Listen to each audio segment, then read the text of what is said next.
तो दोस्तों मार्केट में बहुत बड़ा स्कैम चल रहा है। ये मून की एक ज़मीन प्रॉपर्टी बेचने वाला, और सब जानने के बाद भी इसके अंदर हिस्सा ले रहे हैं। जो ये स्कैम का हिस्सा है उनके पास दौलत तो बहुत ही अरबों खरबों की दौलत है, तो उनको कोई फ़र्क नहीं पड़ता कि कुछ मिलियन डॉलर जाए या फिर कुछ हज़ार डॉलर जाए।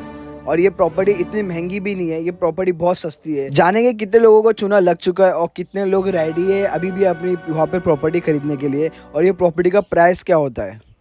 ये स्कैम इतना तेज़ी से फैल रहा है, अब तक के लाखों लोग इसका शिकार बन चुके हैं। दोस्तों $50 के अंदर ही आप चांद पे ज़मीन खरीद सकते हो। इतना चीप प्राइस रखा गया है ताकि ज़्यादा कोई इसके ऊपर इफ़ेक्ट ना पड़े। यानी कि हम मार्केट में अगर कोई हमारे साथ स्कैम होता है, बड़े लेवल पे स्कैम होता है, तो हम उसके ऊपर एक्शन लेते हैं।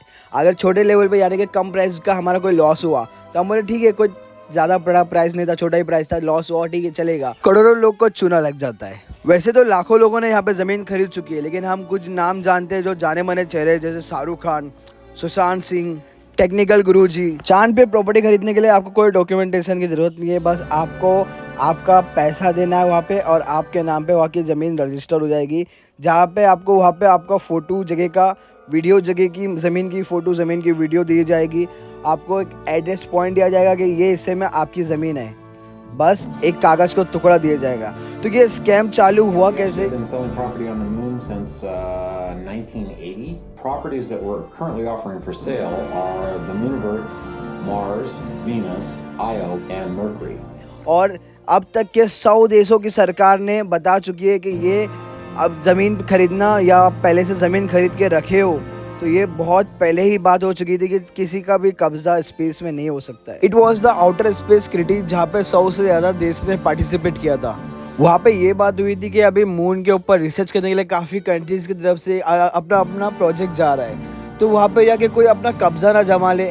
वहाँ पे ये बात हुई थी, वहाँ पे डिसाइड हुआ था कि जैसे कि यूएस जा रहा है, सबसे पहले यूएस से वहाँ पे रिसर्च करना स्टार्ट किया। नासा की तरफ से और भी काफ़ी रिसर्चेस हुई, इंडिया की तरफ से हुई, चाइना की तरफ से हुई। तो ये जगह पे जहाँ पे लोग जा रहे, तो यहाँ पे अपना पहला पहुँच के कोई कब्जा ना जमा ले। तो ये ट्रीटी पे साइन हो गया कि वहाँ पे आके कोई इंडिविजुअल अपना कब्जा ना जमा ले। इतने बड़े फैसले के बावजूद ये ज़मीन कैसे बिकने लगी? तो बात करते हैं ये स्कैम के बारे में। जैसे कि हर कंट्री की तरफ से कुछ ना कुछ चांद पे प्रोजेक्ट जाता है, वो रिसर्च करता है वहाँ पे पानी है या इंसान रह सकते हैं या सर्वाइव कर सकते हैं, या फिर फ्यूचर में कोई चांस है इंसान के रहने का। तो इसी को देखते हुए एक इंसान के दिमाग में, एक आदमी के दिमाग में खुराफाती आइडिया, उस बंदे ने एक चिट्ठी लिख दी गवर्नमेंट को, यूएस की गवर्नमेंट को, कि चांद पे मेरा हक है। उसने चिट्ठी में लिखा कि मेरा इंडिविजुअल हक है वो वहाँ पे। लेकिन यहाँ जो ट्रीटी पास हुई थी उसके अंदर सब देशों ने बोले थे कि किसी का भी इंडिविजुअली हक नहीं होगा कोई कंट्री का। तो ये बंदे ने बोला कि मैं कोई कंट्री तो नहीं हूँ, मैं अपना एक अकेला हूँ ना, तो मैं कोई कंट्री नहीं हूँ, मेरा एक अकेले का हक है चांद पे। चांद मेरा है, चांद मेरी प्रॉपर्टी है। That was signed by almost every country in the world, stating that no governmental entity or sovereign entity has any authority, ownership rights, or jurisdiction over any of the celestial bodies within our solar system. But it made no mention of individuals.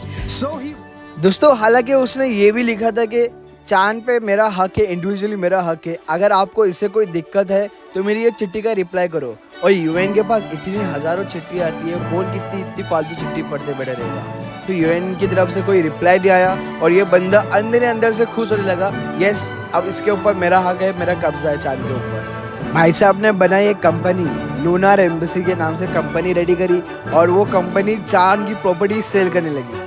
और ये भाई साहब का business तो लाखों से करोड़ों से अब्जों का, मिलियन का बिजनेस बन गया। और ये ही नहीं, इसके अलावा और भी काफ़ी कंपनी है जो चांद पे ज़मीन, उसके अलावा वीनस पे ज़मीन, जुपिटर पे ज़मीन, काफ़ी जगहों पे ज़मीन बेच रही है। अगर आप गूगल करोगे तो आपको काफ़ी ज़्यादा अब्जों पता चलेगा, मिलियनर लोग पता चलेंगे जो चांद पे अपनी करोड़ों की ज़मीन ले चुकी है, यानी कि मिलियनों की ज़मीन ले चुके हैं। और ये हर जगह, हर कंट्री के अंदर कोई ना कोई ज़मीन लेके रखा हुआ है। हालांकि ये बात होती है कि लोग खरीद रहे, यानी कि ये कंपनियां बेच रही है और लोग खरीद भी रहे। किसी को फ़र्क नहीं पड़ रहा है कि $30 $40 $50 की एकड़ के हिसाब से ज़मीन मिल रही है, बहुत ही चीप प्राइस पड़ता है ये। तो लोग अच्छे खासे बल्क में खरीद रहे और लाखों लोग खरीद चुके अब तक। अगर आप वहाँ के 1 एकड़ का प्राइस निकालते हो तो यहाँ पे पता चलता है कि 2500 से 3000 तक का 1 एकड़ का प्राइस है। दोस्तों ये जो प्रॉपर्टी बेच रहा है ये 1980 से बेच रहा है। इसका नाम है डेनिस होप। और यहाँ तक कि इसकी प्रॉपर्टी में अमेरिका के राष्ट्रपति जिमी कार्टर ने भी इन्वेस्ट कर चुका है। इसी के साथ साथ रोनाल्ड रीगन और जॉर्ज डब्ल्यू बुश ने भी जमीन खरीद चुकी है चांद पे। बात करें हॉलीवुड स्टार की तो टॉम क्रूज, जॉन निकोल, ये सब लोग ने भी प्रॉपर्टी खरीद चुकी है चांद पे और इसी बंदे से।